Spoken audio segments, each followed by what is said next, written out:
मैं रामचरण कुशवाहा खरेला महोबा डिस्ट्रिक्ट से यूपीएससी के ऑल सब्जेक्ट पढ़ाता हूँ। आज देखते हैं मगध। मगध की जो व्याख्या की वो अर्थवेद ने की है। इसमें बौद्ध धर्म के समर्थक हुए और जैन धर्म के समर्थक हुए।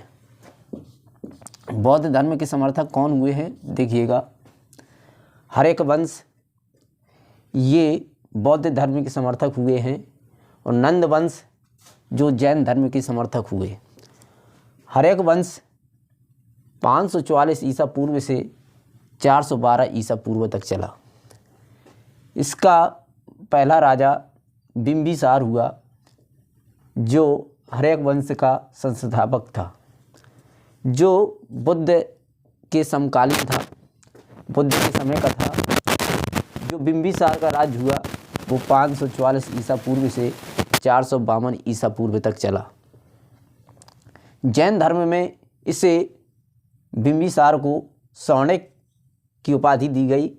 जैन साहित्य में अंग देश का राज अजातशत्रु को हर्यक वंश ने सौंप दिया। हर्यक वंश अजातशत्रु को बिंबिसार ने अंग देश का राज सौंप दिया। जो बिंबिसार की पत्नियां थीं वो 3 थीं। पहली पत्नी महाकौशल थी जो कौशल राज की पुत्री थी। दूसरी पत्नी का नाम था चेलना जो वैशाली की थी, लिच्छवी की राजकुमारी थी जिसका पुत्र अजातशत्रु हुआ। तीसरी पत्नी का नाम था क्षमा जो पंजाब के राजा की पुत्री थी। जो बिंबिसार हुए उनका पुत्र अजातशत्रु पितृहंता हुआ। पितृहंता पुत्र हुआ, अपने ही पिता की मृत्यु करके राज सिंहासन पर बैठ गया। अजातशत्रु 492 ईसा पूर्व से 460 ईसा पूर्व तक इसने राज्य किया। अजातशत्रु की जो माँ थी वो चेलना थी जो वैशाली राजा की पुत्री लिच्छवी की राजकुमारी थी जिसका पुत्र अजातशत्रु हुआ और इनके पिता का नाम बिंबिसार था। इसका एक पुत्र हुआ, उसका नाम उदयन था। जो उदयन था वो भी अजातशत्रु की हत्या करके राज में बैठ गया, राज सिंहासन में बैठ गया। जो अजातशत्रु था उसने राजगृह पर एक बहुत बड़ा स्तूप बनवाया और राजगृह पर एक बौद्ध संगीति हुई। प्रथम बौद्ध संगीति राजगृह पर हुई थी। अजातशत्रु को मार करके उदयन उसके राज सिंहासन पर बैठ गया जो 460 ईसा पूर्व से 444 ईसा पूर्व तक राज किया जिसने। यह जैन धर्म का समर्थक था। उदयन जैन धर्म का समर्थक था। राजगृह को बदलकर पाटलिपुत्र नाम रख दिया। जो राजगृह राजधानी थी उसे पाटलिपुत्र के नाम से जानने लगे।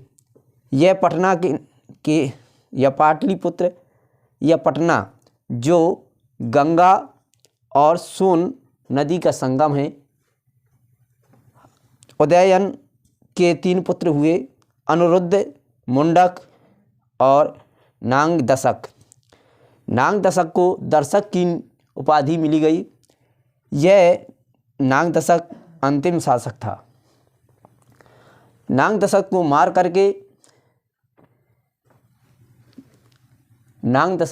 करके एक नया वंश बना जो शिशुनाग वंश कहलाया। नागदशक को शिशुनाग ने मार दिया और एक नया वंश की स्थापना कर दी जिसका नाम शिशुनाग वंश था। शिशुनाग वंश 412 ईसा पूर्व से 344 ईसा पूर्व तक चला। शिशुनाग इसका संस्थापक था जिसने 412 ईसा पूर्व से 398 ईसा पूर्व तक राज किया। अवंती राज को जीत करके मगध में मिलाया और वैशाली इसे राजधानी बना दिया। ये शिशुनाग ने किया। शिशुनाग के बाद आते हैं कालाशोक। कालाशोक 1994 ईसा पूर्व से 366 ईसा पूर्व तक राज करते हैं। पाटलिपुत्र राजधानी को बदल दिया और इसका नाम पाटलिपुत्र राजधानी रख दिया। कालाशोक ने वैशाली को पाटलिपुत्र राजधानी के रूप में परिवर्तित कर दिया। इस राजधानी का परिवर्तन किया जिसका नाम पाटलिपुत्र हुआ। कालाशोक ने बौद्ध संगीति, दूसरी बौद्ध संगीति वैशाली में आयोजित की। इसके बाद अंतिम शासक नंदीवर्धन अंतिम शासक के रूप में आया और नंदीवर्धन की हत्या करके एक नया वंश बना जो नंद वंश के नाम से जाना गया। नंद वंश में 9 राजाओं का वर्णन मिलता है, इसलिए यह 9 नंद के नाम से भी जाना जाता है। नंद वंश 344 से 322 ईसा पूर्व तक चला, जिसके संस्थापक थे महानंदिन। महानंदिन को मार करके महापद्म नंद इसके राजा बन गए। महापद्म नंद एक शूद्र दासी के पुत्र थे। इन्होंने महानंदिन का वध किया और स्वयं इसके पहले राजा बन गए। इसके 8 पुत्र हुए। Number 1 Panduk, number 2 Pandugati, number 3 Bhutpal, number 4 Rashtrapal, number 5 Govisadak, number 6 10 Dishak और अगला कैवर्त, और अंतिम जो पुत्र हुआ वो हुआ घनानंद। यह 9 राजा हुए, इसलिए इनको 9 नंद भी कहा जाता है। 9 नंद या नंद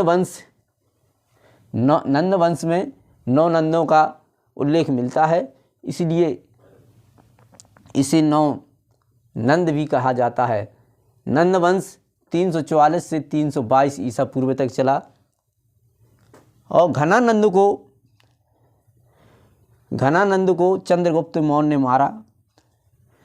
घनानंद सिकंदर के समकालीन था, सिकंदर के समय का राजा था घनानंद। चंद्रगुप्त ने चाणक्य की सहायता से घनानंद को मार दिया और एक नया वंश स्थापित कर दिया जो मौर्य वंश के नाम से जाना जाता है। अगर ये मेरा वीडियो आपको पसंद आए तो इसे लाइक करें, शेयर करें। मैं रामचरण कुशवाहा खरेला महोबा डिस्ट्रिक्ट से यूपीएससी के ऑल सब्जेक्ट पढ़ाता हूँ। मेरा कॉन्टैक्ट नंबर 9956782456, ये मेरा कॉन्टैक्ट नंबर और व्हाट्सएप नंबर है। जो भी बच्चे हमसे यूपीएससी के ऑल सब्जेक्ट पढ़ना चाहते हों, कृपया हमारे नंबर पर संपर्क करें। जय हिंद, जय भारत।